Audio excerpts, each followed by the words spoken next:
Jane, it's lovely to see you here today. Now, we've both had a gluten-free journey, which we'll talk about in a second, but I'd really like to ask you, what was the moment when you realised the full impact of having to cook gluten-free? What did that mean for you and your family, the dawn of the fact you had to exclude wheat? Well, for me, to be honest with you, Ben had been so very, very poorly and such a sick child, and I'd fought so hard to get him diagnosed with something to find out what was wrong. And when he was actually diagnosed as a celiac, as much as you're devastated because it is a lifelong illness, I was relieved because I could actually physically do something to make it better and show almost immediate results. Living with it to begin with, no, it wasn't very easy, particularly with a very young child who wants to eat pizza when his friends are eating pizza, or they go to a cinema and they're all at some fast food restaurant. But he is remarkable, really, and I have certain advantages because he's never eaten real crusty bread, or he doesn't crave a lot of things that people are diagnosed later in life. He only knows that one type of cuisine. So for me, it hasn't always been easy, but as I say, it was a great relief that I just knew what was wrong with him. And how did you handle children's birthday parties? To be honest with you, I've never ever made a thing about the fact that it's gluten-free. But what about when he would go to somebody's birthday party? Oh, well then I used to give him a little lunchbox quite often, and I would make sure that there were things in there which were really special. So we'd make marshmallows, or we'd make really lovely meringues or something, so that everybody would look in his box and be like, oh, we wish we was having that. So almost it became in a way that he was the one who had really special things in his box, which I know is dreadful because the child is the centre of attention, but I didn't want him to feel like he was missing out. I'm not really worried about the fact that you can't eat junk food, but children want to eat. Children want to eat it. You know, they want to try chicken nuggets. They want to try these things. So the other thing I've done is that if I knew he was going somewhere, I would make my own and mimic what was going to be eaten anyway. So that was another way around it, to be honest.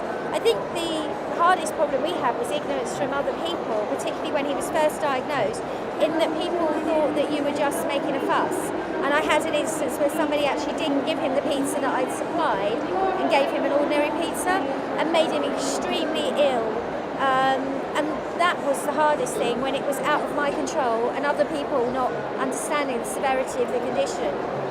So if we rewind 15 years ago or 12, 10 years ago, and you're faced with a child, a family member having to eat a gluten-free diet, it was quite difficult then because you couldn't just go to the shops and buy something. How did you tackle that? You had to cook yourself, did you? I do, but then I've always cooked. I've always cooked from scratch, so I had a big advantage over that. And I was an at-home mum, which makes I had the time. With 4 children, I don't know whether I had the time with 4 children, but found the time. Yeah, and I've always believed very much that you should cook from scratch if you can. So therefore, and even now, I know there's a wonderful array of ingredients available, but I'd still rather make my own muffins and things because I know what goes in them, and there's no preservatives and things that there has to be in shelf food. It's wonderful that you have that convenience food, but I still cook most of it at home. So I don't think that was really the issue with me. The issue was making stuff that the other children would eat and not moan about, and not go, oh, this is gluten-free. Making stuff that they all ate and they all loved, and they didn't make that differentiation. And I'm really passionate about that. I found that with my children. It was that was the benchmark. They would tell me if they thought it was disgusting. And so I would have to sneak it past them all to make sure they all enjoyed it. And then afterwards they might say, it wasn't gluten-free, was it? Yes, it was. Yes.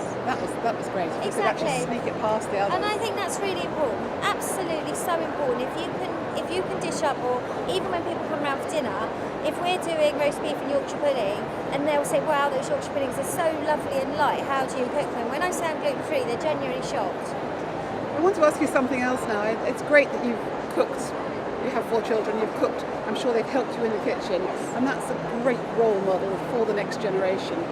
Do any of them want to help you now? Do any of them cook on their own, or is it still to come? Yeah, 2 of them are brilliant cooks. They really are. And actually, my daughter would say is a much better cook at her age than I was at that age. They have such an array of ingredients. And so 2 are very passionate about cooking. All 4 can cook. And I'm really, really important life skill should be able to cook. Really? But two of them, if they could get somebody else to do it, would happily do that. But then they went off to university. My oldest son, for instance, he did spend 6 months living on rubbish and then very quickly learned that's not what he wanted to do. So it was a lot of one-pot wonders, but good, healthy one-pot wonders. So yeah, I think it's really important that people, and children in particular, I do a lot of work with children in schools to try and engage them in the whole cookery process. My son left university with the largest group of friends because, of course, he regularly cooks spaghetti bolognese, and he's always had a table full of people. And certainly it's a key to unlocking the next generation, is showing them how to cook. Without a doubt. And I think with boys, Sam also found he was a very great hit with the girls because he could cook. So that's it. If you can't get them to do anything else when they're that age, just so that the girls like it, and it's guaranteed. What I've loved about the demonstrations I've seen you do, Jane, has been the fact you want to make it simple, open it up to everybody, and I think that's really inspiring to a lot of people. So well done, thank you very much. Thank you. That's been great.